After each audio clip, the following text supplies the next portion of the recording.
everyone to please stand for our opening prayer. Boy, kindly read the prayer.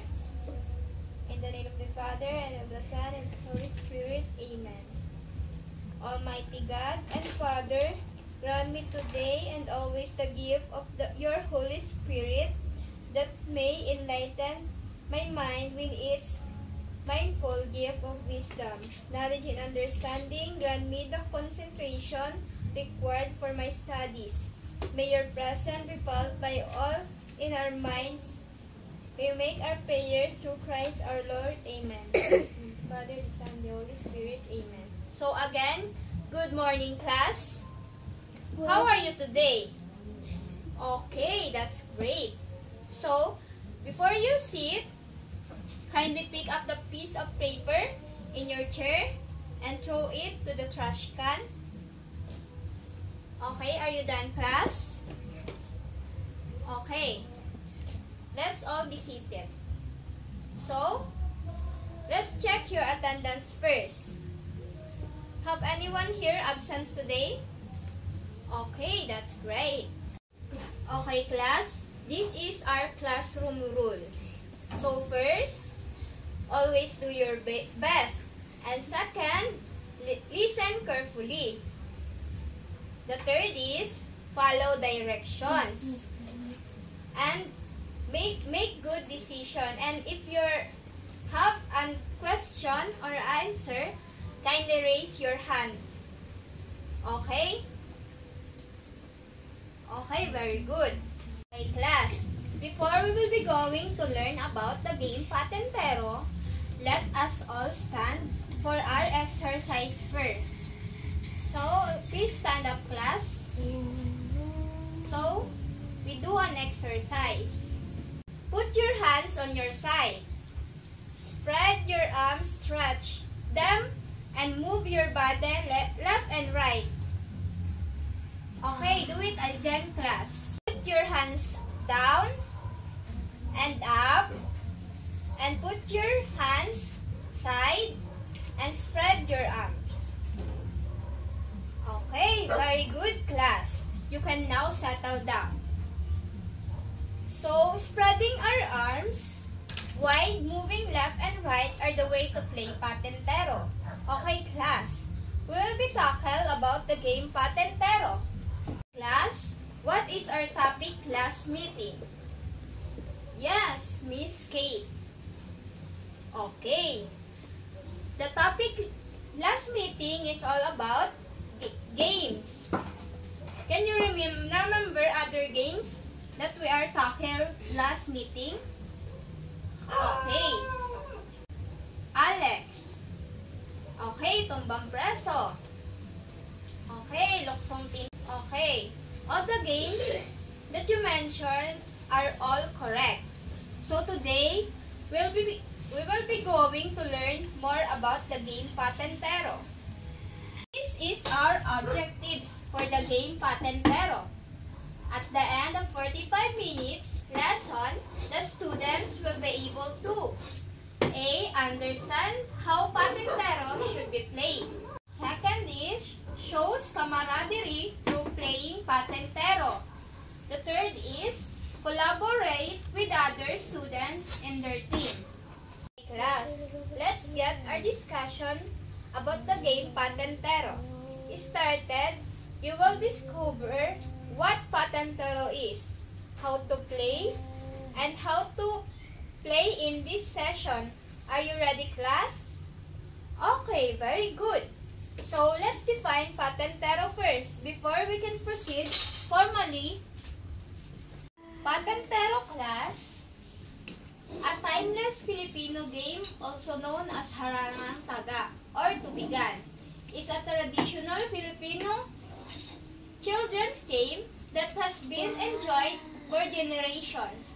This simple yet exciting game requires agility, strategy, and teamwork. Patentero is played on a rectangular grid. So class, let us know how to play the game and rules of the game Patentero. So, how to play Patentero?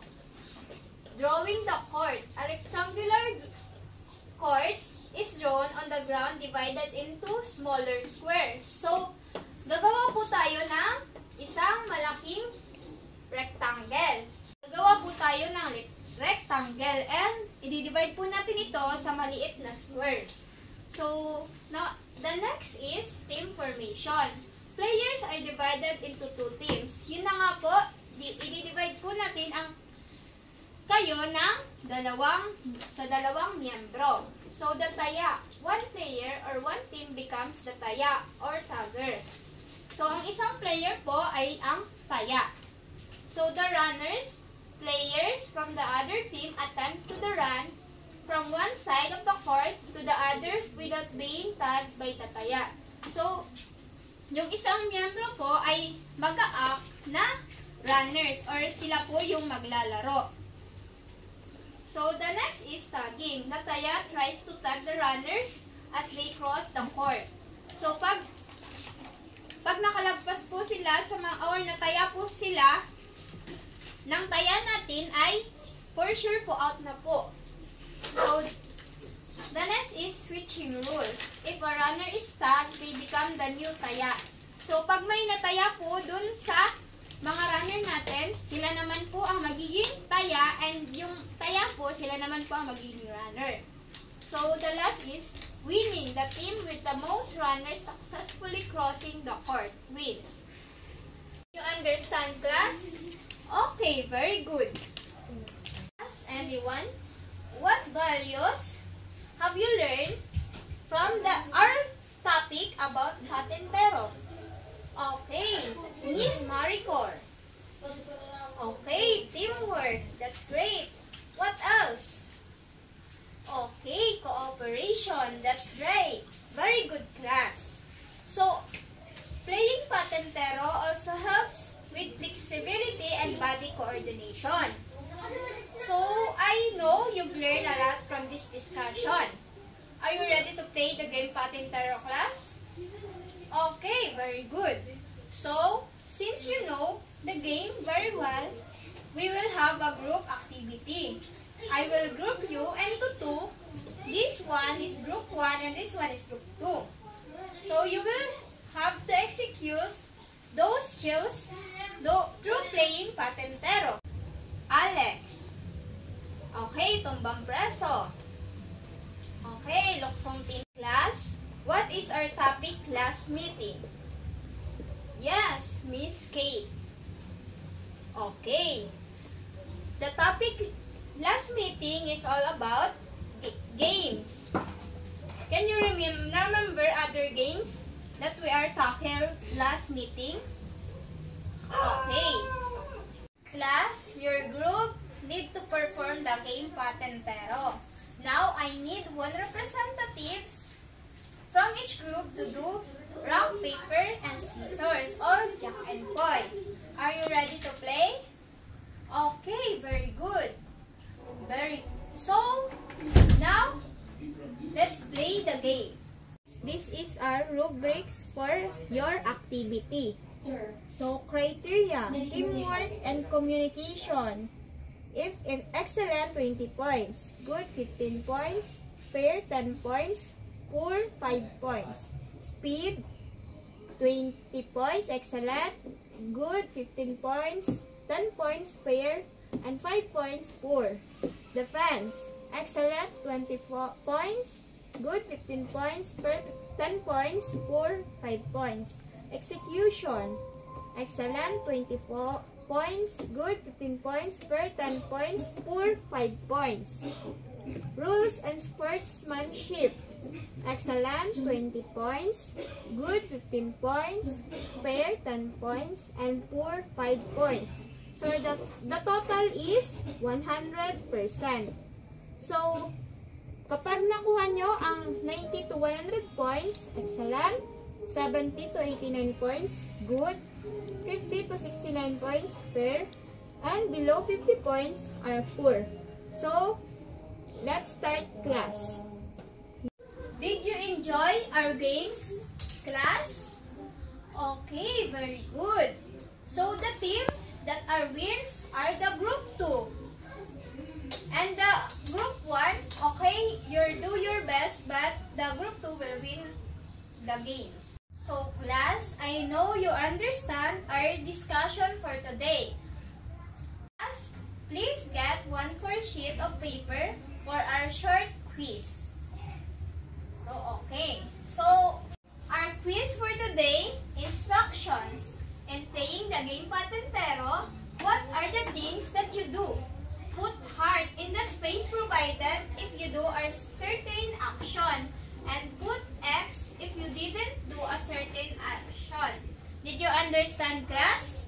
Okay, very good. So, please start your quiz now. I will give you 5 minutes to answer. Class, are you done? Okay, let's check first. Kindly exchange your paper to your seatmate. Okay, number 1. Blank, spreading both arms.